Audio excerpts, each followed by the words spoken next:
오늘 시편 49편은 고라 자손의 시입니다. 그래서 인도자를 따라 부르는 노래 그렇기 때문에 제의 음악으로 교훈적인 목적에 따라서 사용했을 거다. 이렇게 이제 우리가 이야기를 하는데, 특별히 49편은 인생은 굉장히 유한해서 결국은 죽어서 사라지고 말 뿐인데, 그런 인생에 있어서 너무 기대하는 어떤 자들, 그래서 마치 이 세상에서 영원히 살 것처럼, 그리고 그것의 한 일환으로 부를 축적해서 이 부를 의지하는데, 이 부를 얼마나 의지하냐면 6절에 보면 자기의 재물을 의지한다고 할 때 이 의지는 마치 뒤에 매트리스가 있어서 그냥 팍 넘어져도 안 다칠 것 같은 그런 과도한 신뢰감을 돈에게 갖는다는 거예요.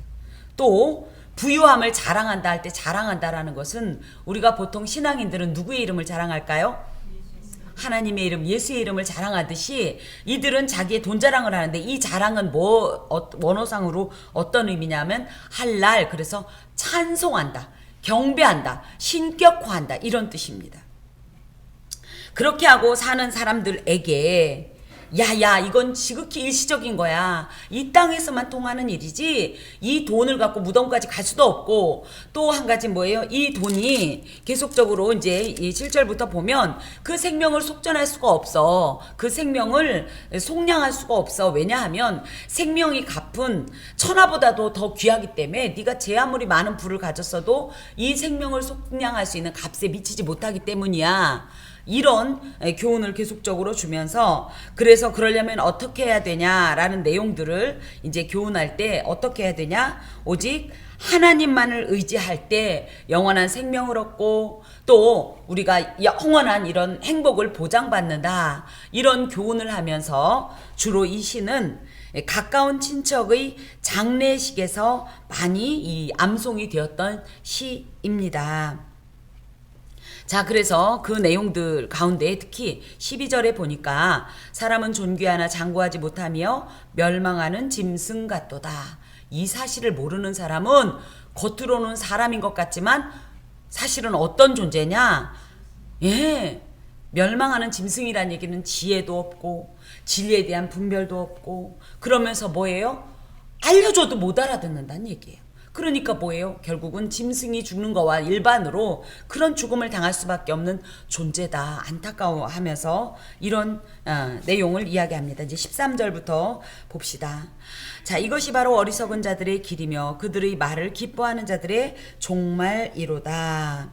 그래서 15절까지는 세상 부귀를 쫓는 이런 어리석은 자와, 마치 멸망하는 짐승 같은 자와, 또 의인, 누굽니까?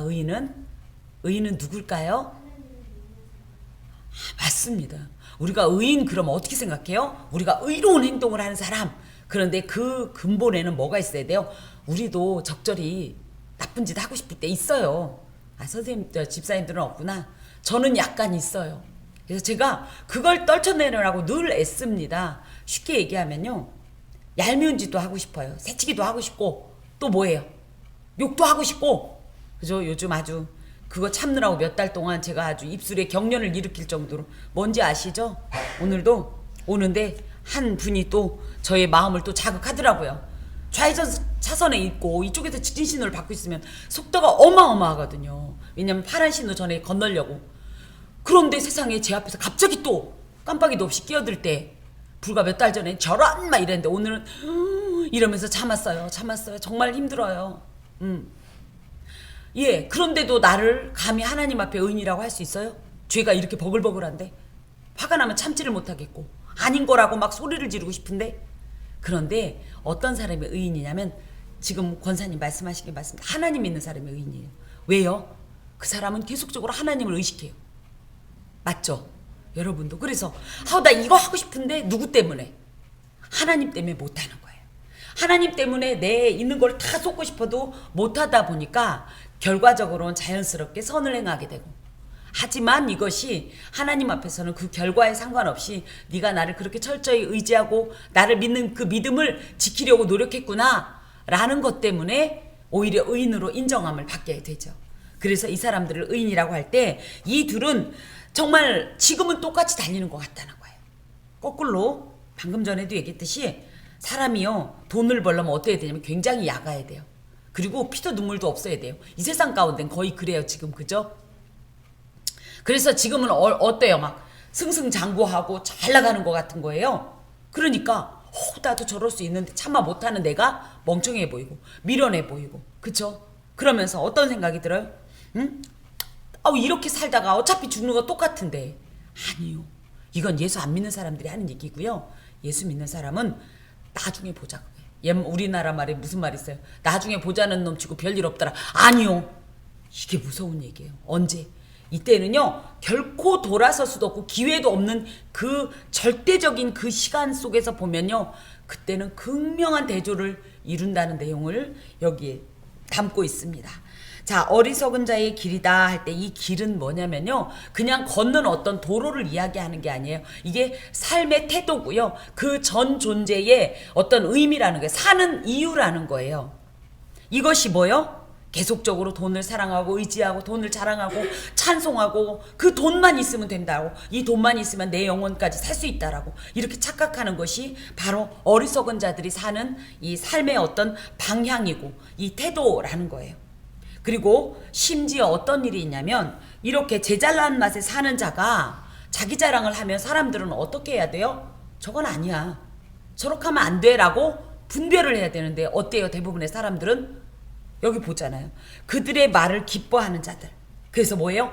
어머 맞다 나도 그래야 되겠다. 어머 저건데 이러면서 그들의 말이 맞다고, 그들의 말이 옳다고 박수를 치고 그들을 심지어 추궁하고 그들을 또 모방하고 이러는 사람들을 얘기하는 거예요. 그런 사람들이 어떻게 된다? 바로 12절에 사람은 존귀하나 장구하지 못하며 멸망하는 짐승 같은 이런 일들을 당하게 된다 이겁니다.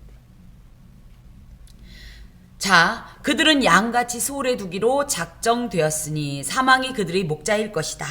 이것은 재물만을 의지하는 우매한 자들의 비참한 운명으로. 수올은 어디예요? 수올? 지옥. 맞습니다. 그럼 왜 양을 갑자기 수올해도? 왜냐하면요, 그 양은 사망을 자신들이 목자로 삼았기 때문이에요. 이게 무슨 얘기냐? 양은 어떤 존재예요? 스스로는 아무것도 할 수 없는 존재예요. 제가 가끔 그런 얘기 하죠. 양이 얼마나 멍청한지요. 자, 길을 이렇게 가요. 근데 낭떠러지 위까지 가게 됐어요. 근데 자기의 그야말로 굳이 얘기하면 친구 양이 요 낭떠러지 앞에서 낭떠러지에 떨어지는 걸 봤어요. 그럼 일반적으로는 어떻게 해야 맞을까요? 멈춰야 되죠. 근데 이 양들은 어떻게 하냐면 똑같이 그냥 아무 생각 없이 가는 거예요. 그게 떨어져 죽어요.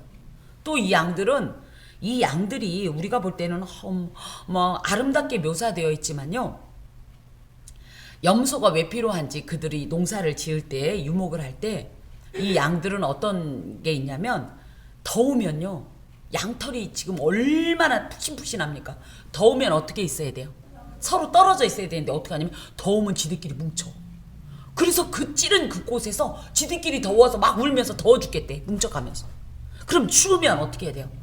붙으면 되죠. 근데 추우면 어떻게 해요? 막 떨어져요. 그래서 이 염소 내지는 가끔 이 양들을 지키는 개 얘기도 나오는데, 얘들은 뭘 하냐면, 얘들이 막 더운데 뭉쳐 있으면 자기들끼리 이 너무 뜨거워서 죽게 되니까 걔들을 흩는 역할을 합니다. 또 얘들이 추운데 막 떨어져 있으면 얼어 죽으니까 어떻게 해요? 빙글빙글 돌아가면서 모으는 역할을 해요.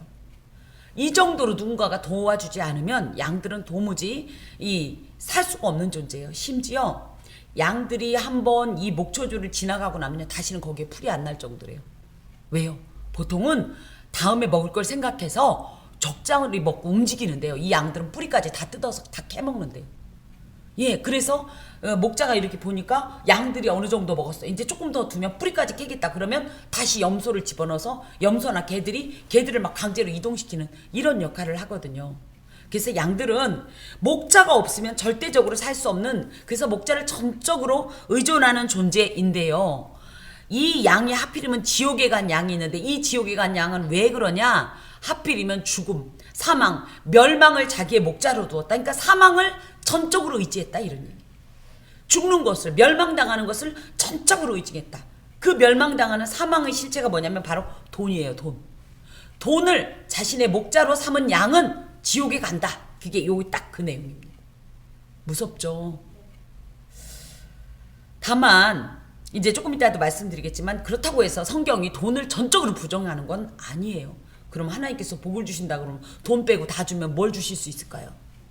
우리가 원하는 건 어찌됐든 지금은 돈 없으면 살 수가 없는데, 그래서 성경이 돈을 부정하는 건 아니라는 것은 분명히 기억하셔야 돼요. 그럼 어떤 부분을 부정하냐 하면 바로 6절인 거예요. 자신의 이 재물을 의지하는 거예요. 그래서 재물만 의지하고 하나님을 의지해야 되는데 재물을 의지하고, 또 자신의 부유함을 자랑하는 거예요. 하나님을 자랑해야 되는데 자신의 재물을 자랑하는 거. 그래서 그 재물을 신삼은 사람들이 문제가 되는 거예요.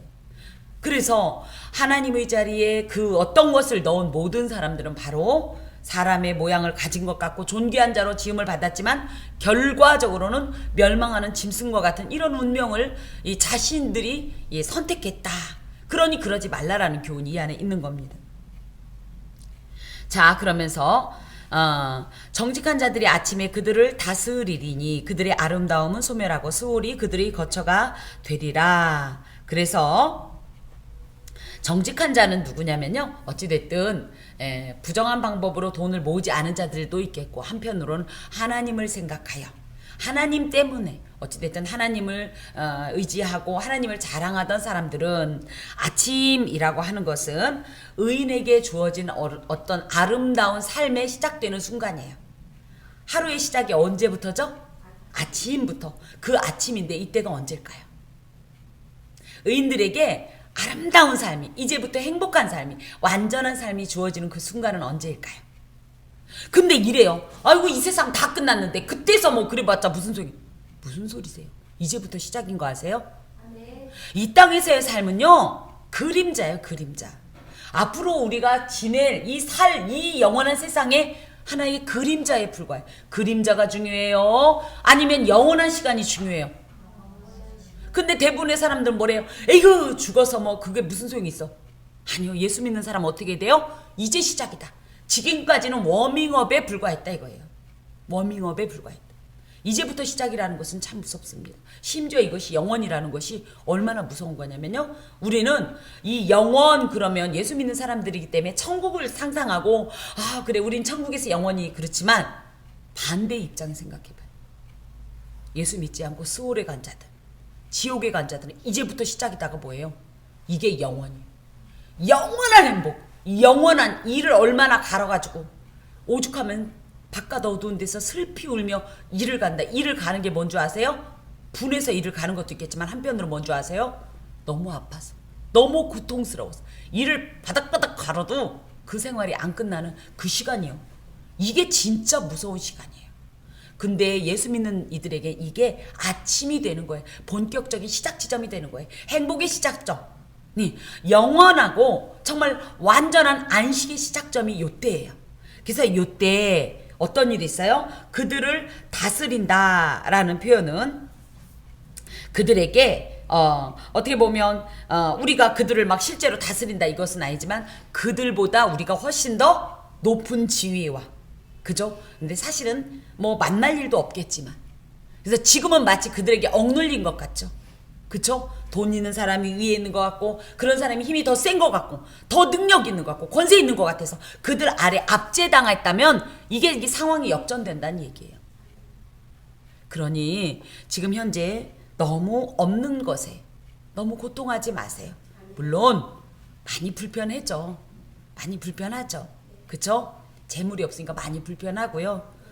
또 한편으로는 살다 보니까 인간적으로 너무 자존심 상할 때도 많아요. 상처도 많이 받아.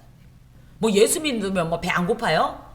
예수 믿으면 막 새끼들 뭐 대충 뭐 공기만 씌워도 뭐 애들이 저절로 자랍니까? 아니에요. 필요는 해요. 그런데 얘가 많아지면 어떻게 되냐면 점점 하나님 자리를 얘로 채우는 그런 습관이 우리에게 있어요. 그래서 뭐예요? 사실 가난하니까, 없으니까, 아프니까, 실패가 있으니까 여기 와서 막 하나님 막 옷자락을 쥐어 뜯듯이 막 울고 기도하는 거지. 아니 등 따시고 배부른데 누가 여기 와서 이 추운데 와가지고 덜덜 떨면서 기도해요? 아니 솔직히 안 그래요?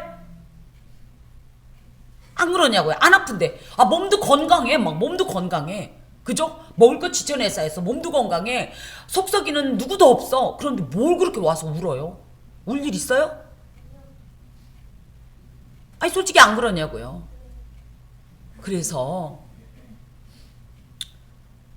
재물에 대해서 저희가 물론 필요 없다 이건 아니지만, 그래서 하나님께서 차라리 적절한 게 옳습니다. 내지는 오히려 한편으로는요, 우리가 어떤 극한을 맛보는 게 꼭 나쁜 건 아니라는 생각이 들어요. 저는 그렇디다. 그러고 나니까 이게 뭔지 좀 정립이 되더라고요. 어찌됐든 그렇게 내가 이것을 재물 삼지 않고 이것을 신 삼지 않고 하나님을 신으로 삼아서 사는 이 삶의 결과는 뭐다? 결국은 아침을 보면 안다는 거예요. 본격적으로 시작되는 그 삶을 통해서 확인받을 수 있다는 거예요. 그러면서 그들의 아름다움은요, 여지까지 이 재물로 자랑하던 이들의 아름다움이에요. 그들의 자고함, 그들의 뻔뻔함, 교만함, 우쭐함, 하나님 필요 없어도 된다, 돈만 있으면 된다 했던 그 어리석음이요, 그날이 완전히 소멸되고 스올이 결국 그들이 영원히 거할 거처는 지옥이라는 거예요. 그러니 굳이 그걸 부러워하겠냐 이 말이에요. 부러우세요? 아니, 솔직하게 얘기하세요. 예, 부러워하면 안 돼요. 부럽죠. 한편으로는 많으면 좋겠죠. 하지만 우리 인간은 그렇게 어리석고 미련해요. 꼭 있죠. 하나님 대신, 아니 이걸 적절히 도구화하면 되는데 꼭 하나님하고 같이 되게 하려는 이 마음이 있어요. 이게 어리석음이에요. 그래서 하나님께서 적절한 걸 주시는 겁니다. 이 말씀을 좀 보면 사망의 목자가 주는 꼴은 독초예요. 그래서 이 재물 등 하나님 아닌 것을 신을 삼은 자들은요, 이 독초를 먹고 결국은 죽게 마련이에요. 그래서 그 사망의 목자는요, 자신의 양떼를 사망의 골짜기에서 구원해내는 것이 아니라 오히려 사망의 골짜기로 몰고 가는 그런 존재입니다. 이들이 인도하는 종착역은요, 행복하고 아름다운 울타리가 아니라 비참하고 후회스럽고 정말 처절한 저주와 파멸만이 있는 음부로서, 여호와를 목자로 삼은 사람은 어떻게 해요? 여호와는 나의 목자시니 내게 부족함이 없으리로다. 그가 사망의 음침한, 내가 사망의 음침한 골짜기로 가도 어떻게 해요? 그의 막대기가, 지팡이가 나를 끄집어내시는도다. 근데 전혀 이 반대의 역사가 일어난다라는 거죠. 특별히 이 세상에서 재물을 의지하여 자긍하는 자들로부터 온갖 핍박과 조롱을 당하십니까? 없다고? 내지는 자신의 있는 것을 자랑하면서 상대적으로 우리를 비참하게 만들고 비하합니까? 주눅들지 말라는 거예요. 왜? 하나님이 아신다는 거예요. 그리고 그에 상응하는, 아니 그것과는 비교할 수 없는 놀라운 위로와 보응을 주신다는 말씀이 여기에 연결되어 있습니다. 그러나 하나님은 나를 영접하시리니. 14절 그들은 누구였어요? 아까도 말씀드렸던 것처럼 멸망하는 짐승과 같은 재물을 의지하고 재물을 기뻐하는 자들은 스올이 그들의 거처가 되겠지만, 나는 누구예요? 나는 하나님을 하나님으로 의지하고 신앙하였던 그런 존재로서 그런 나를 주께서 영접하신다는 거예요. 영접이 뭐예요? 영접이 뭐예요? 받아준다는 게 야 들어와 이런 수준이 아니에요. 여러분 한번 상상해 보세요. 우리가 천국 가는 날 하나님께서 어떻게 하고 계실까요? 우리가 천국에 딱 갔어요. 하나님께서 저기 자리에 있다. 야 와! 이럴까요? 어떤 모습을 상상하세요? 진짜로? 어디까지 나오실까? 문 앞까지. 맞습니다. 우리 그렇잖아요. 우리는 하나님을 알지만 하나님은 마치 거기 가면 그래 네가 누구더라 막 이럴 것 같은 그런 분위기인데 아니라는 거예요.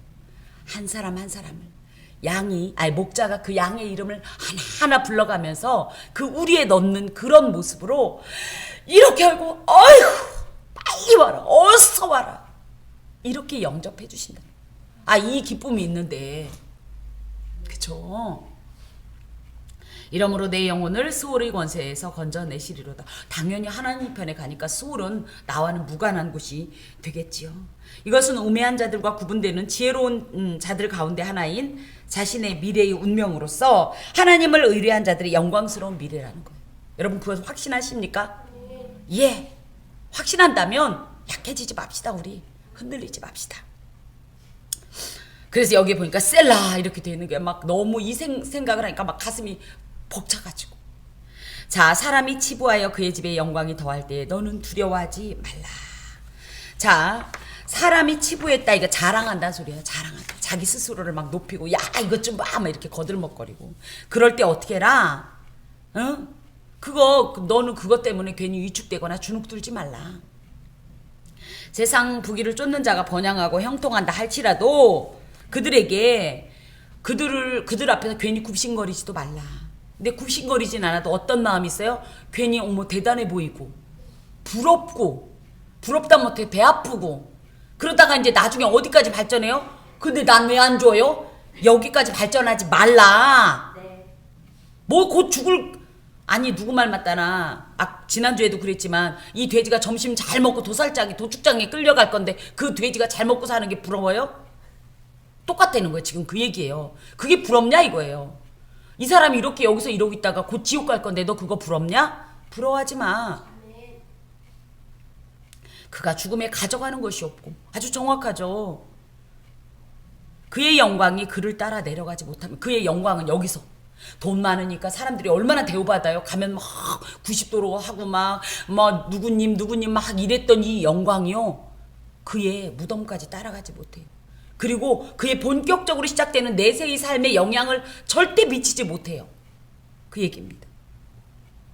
그가 비록 생시에 자기를 축하하며 스스로 좋게 함으로 사람들에게 칭찬을 받을지라도 자기를 축하하면 어머 나는 어쩜 이렇게 돈도 잘 벌어 어머 나는 어쩜 이렇게 건강해 어머 하면서 자기 자신을 막 칭찬하고 우쭐거리고 너는 왜 못하니 나는 되는데 막 이랬던 사람들을 얘기해요. 그러니까 사람들은 또 어떻게 해요? 그렇게 해서 그 사람들을 기쁘게도 하지만 그렇게 해서 결국은 나한테도 좀 뭔가 영향이 있을까 싶어서 온갖 아부와 아첨과 대단하십니다요 따따봉 막 이렇게 하는 사람들이 있었다 할지라도 그들은 그들의 역대 조상들에게로 돌아가리니. 이게 무슨 얘기냐면요. 그들의 역대 조상들은 인류의 수많은 역사 속에 이런 사람들이 계속적으로 있어 왔다는 거예요. 이런 사람들이 계속적으로 있어 왔던 그들이 간 곳이 어딜까요? 지옥, 스월. 그곳에 너도 간다 얘기예요. 영원히 빛을 보지 못하리로다. 어둡다 이렇게 표현하지. 진짜 깜깜한 뭐 안 가봤으니까 진짜 깜깜한지는 모르겠지만 이 표현은 무슨냐? 빛은 뭐예요? 희망이에요. 희망이 없는 곳이 지옥이에요. 이 희망의 실체는 누구예요? 왜 희망이에요? 하나님이 희망이에요. 하나님이 없는 곳이 지옥이에요. 이걸 바꿔 말하면요. 여기서 사람들이 칭찬하고 내가 생각해도 내가 기특해서 그렇게 우쭐거리고 자랑해도 여기에도 뭐가 없는 거예요. 지금 빛이 없는 거예요. 희망이 없는 거예요. 하나님이 없는 거예요. 그런 삶이 부럽냐고요. 부러워하지 말라. 이걸 언제 읽는다고요? 자기 친척의 장례식에 가서 무덤에 자신의 이 친척이 묻히는 모습을 보고 이걸 암송한다고요. 그러니까 뭐예요? 그 친척이 설령 부유했다 해도 그런 삶을 부러워하지 말라. 또 설령 뭐예요? 예수 안의 삶에서 가난했다 해도 그것 때문에 안타까워하지 말라. 이런 교훈을 지금 강조하고 있는 겁니다. 그러면서 다시 한번 12절에 있는 내용을 다시 한번 얘기합니다. 존귀하나 깨닫지 못하는 사람은. 존귀하다는 게 무슨 뜻이라고요? 우리 스스로가 존귀해서 하나님 때문에. 하나님께서 애초에 우리를 존귀한 존재로 지으셨어요. 그거는 왜 그랬어요? 이유 없어요. 그냥 하나님 마음이에요. 그러면 우리가 어떤 것이 존귀한 상태냐? 하나님께서 지은 그 목적에 합당하게 사는 삶요. 그게 첫 번째 뭐냐?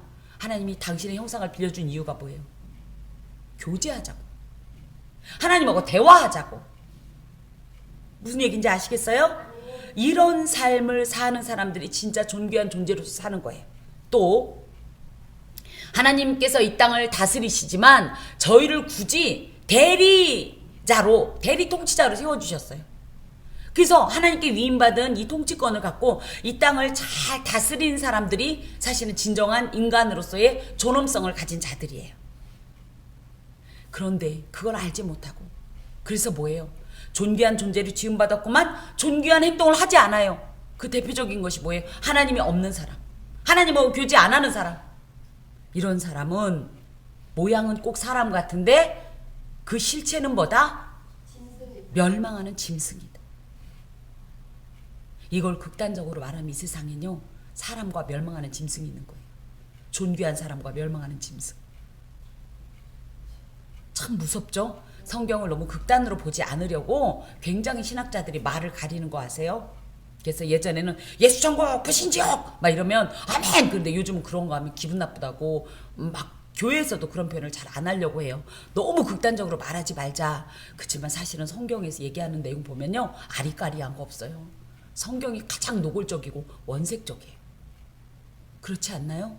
여기도 보세요. 사람 보고 멸망하는 짐승이라뇨. 돈을 의지하는 자는 멸망하는 짐승이라뇨. 그렇지만 이 말씀에 의거하면 뭐예요? 이 세상은 존귀한 사람이 있고요, 멸망하는 짐승이 있다. 이렇게 극단적으로 구분을 할 수가 있습니다. 여러분은 어느 쪽이십니까? 어느 쪽이세요? 자입니다. 자입니다. 하나님을 사랑하면 하나님하고 교제하고 하나님과의 이 귀한, 이 하나님께서 지으신 이 존엄한 존재로 살려고 몸부림친다면 이미 우리에게 완성이 있어요. 그쵸? 그러면 언제쯤이면 완성될까요? 사실은 우리는 완성 못 시켜요. 그냥 예수님께서 그날 딱 끝내고 완성됐다 그러는 거예요. 우리 시험 끝나는 건 언제 시험이 끝나는 거예요? 어려운 시험이라도 어떻게 되면 시험이 끝나요? 내가 문제 다 풀면 시험이 끝나죠, 원래는. 근데 인생의 문제를 다 풀 수 있어요? 그래서 우리는 문제 다 못 푼 애들은, 문제 풀 자신이 없는 애들은 뭘 기다려요? 종소리 울리기 기다리지. 시험 끝나는 종소리. 예수님 오시는 시간이 그런 시간. 우리 인생에 있어서 모든 시험의 문제를 다 풀 수는 없어요. 완성시킬 수 없어요. 정답도 다 기록하지 못해요. 행하지도 못해요. 하지만 그런데 얼마나 괴로워요. 여러분 그런 느낌 가져보셨나요? 정말 저는 특히 수학 문제, 처음부터 까만 건 글씨요, 하얀 건 종이이고, 왜 이렇게 수학 시간은 또 길게 시험 시간을 주는 거예요. 그러니까 어떻게 해요? 처음부터 찍고 엎드리면 너무 자존심 상하니까 괜히 푸는 척 1 더하기 2 더하기 막 하다 괜히 루트도 그리고 막 뭐도 막 하는 척 하다가 나중에 떼떼떼떼 하고서 막 그때부터 그렇게 시간이 안 갔어요. 그래서 종소리가 저한테 구원의 종소리였어요. 인생에서도 그래요. 주께서 오시는 날 우리의 모든 시험은 끝나고, 그땐 과연 우리는 존귀하지 못한 존재로 살았어도 하나님 편에 붙어 있기 때문에 존귀한 존재다라고 해서 인생의 이 길이 달라지는 거예요. 여러분, 인생을 살아가면서 많은 사람들은요, 당장의 필요에 많이 현혹이 돼요. 당장의 필요가 실제적으로 없으면 죽을 것 같은 것도 사실이에요. 하지만 죽지 않아요. 어찌됐든 우리가 최소한의 것으로 살려고 몸부림을 치다 보면요, 분명히 어떻게 보면 생도 유지가 되고 어느 날은 하나님께서 이 반등의 기회도 주십니다. 다 뺏겼다고 해서, 다 없어졌다고 해서. 아까도 말씀드렸잖아요. 저 500원 없다고 죽지 않았잖아요. 지금까지 이렇게 잘 지내잖아요. 너무 있고 없는 것 때문에 상심하고 위축되지 마세요. 우리에겐 누가 계셔요? 하나님이 계셔요. 다만 우리가 하나님께서 이 말씀을 통해 경계하시는 것은 목적과 수단을 혼동하지 말라는 거예요. 돈은 목적이에요, 수단이에요? 수단이에요. 목적은 뭐예요? 아멘. 이렇게 대답을. 선생님, 오늘 우리 권사님 정말 무슨 초등학교 1학년 학생이 막 배워갖고 똑똑히 대답하듯이 막 다 대답하시니까 속이 다 후련하네. 그거예요. 하나님, 목적이신 하나님과 수단에 불과한 재물, 수단에 불과한 건강, 수단에 불과한 어떤 것들과 혼동하지 마세요.